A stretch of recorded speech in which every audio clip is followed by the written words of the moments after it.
ಸ್ನೇಹಿತರೆ ನಮಸ್ಕಾರ, welcome back to job ಸಮಾಚಾರ ಕನ್ನಡ ಯೂಟ್ಯೂಬ್ ಚಾನಲ್. ಸ್ನೇಹಿತರೆ, ರೇಷ್ಮೆ ಇಲಾಖೆಯಲ್ಲಿನ ರೇಷ್ಮೆ ವಿಸ್ತರಣಾಧಿಕಾರಿ ಅಥವಾ ಸೆರಿಕಲ್ಚರ್ ಎಕ್ಸ್ಟೆನ್ಷನ್ ಆಫೀಸರ್ ಹುದ್ದೆಗಳ ನೇಮಕಾತಿಗೆ ಸಂಬಂಧಪಟ್ಟಂತೆ ತಾತ್ಕಾಲಿಕ ಆಯ್ಕೆ ಪಟ್ಟಿ ಪ್ರೊವಿಷನಲ್ ಸೆಲೆಕ್ಷನ್ ಲಿಸ್ಟ್ನ ಕೆಪಿಎಸ್ಸಿ ಇದೀಗ ಪ್ರಕಟಿಸಿದೆ. ಸ್ನೇಹಿತರೆ ನೆನಪಿರಲಿ, ಇದು ಹೈದರಾಬಾದ್ ಕರ್ನಾಟಕ ವೃಂದದ ಪ್ರೊವಿಷನಲ್ ಸೆಲೆಕ್ಷನ್ ಲಿಸ್ಟ್ ಆಗಿರುತ್ತೆ. ಸೊ ರೀಸೆಂಟ್ಲಿ ನಾನ್ ಹೈದರಾಬಾದ್ ಕರ್ನಾಟಕದ 1:3 ಎಲಿಜಿಬಿಲಿಟಿ ಲಿಸ್ಟ್ನ ಬಿಟ್ಟಿದ್ರು. ಸೊ ಅವ್ರದ್ದು ಮುಂದಿನ ದಿನಗಳಲ್ಲಿ ಪ್ರೊವಿಷನಲ್ ಲಿಸ್ಟ್ನ ಬಿಡೋ ಸಾಧ್ಯತೆ ಇದೆ.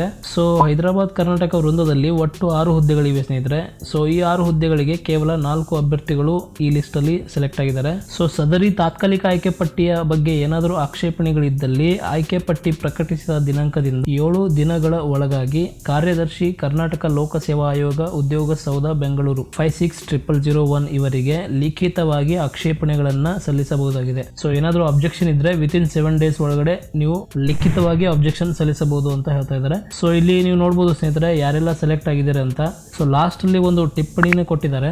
ಸೊ ಮೇಲ್ಕಂಡ ತಾತ್ಕಾಲಿಕ ಆಯ್ಕೆ ಪಟ್ಟಿಯಲ್ಲಿ ಆಯ್ಕೆಯಾಗಿರುವ ಅಭ್ಯರ್ಥಿಗಳು ಈಗಾಗಲೇ ಬೇರೆ ಹುದ್ದೆಯಲ್ಲಿ ಕರ್ತವ್ಯ ನಿರ್ವಹಿಸುತ್ತಿದ್ದು ಈ ಹುದ್ದೆಗೆ ಆಯ್ಕೆಯಾಗಲು ಇಚ್ಛಿಸಿದಲ್ಲಿ ಸದರಿ ತಾತ್ಕಾಲಿಕ ಆಯ್ಕೆ ಪಟ್ಟಿ ಪ್ರಕಟಿಸಿದ 7 ದಿನಗಳ ಒಳಗಾಗಿ, ಅಂದರೆ ದಿನಾಂಕ 4/1/2024 ಸಂಜೆ 5 ಗಂಟೆಯೊಳಗಾಗಿ ಹಾಜರಾಗಿ ನಾಟ್ ವಿಲ್ಲಿಂಗ್ ಹೇಳಿಕೆಯನ್ನು ಸಲ್ಲಿಸಲು ಸೂಚಿಸಿದೆ. So it is applicable to employees who are already working in government department ಅಂತ ಹೇಳ್ತಾ ವಿಡಿಯೋನ ಮುಗಿಸ್ತೀನಿ. Thank you for watching. That's it for now.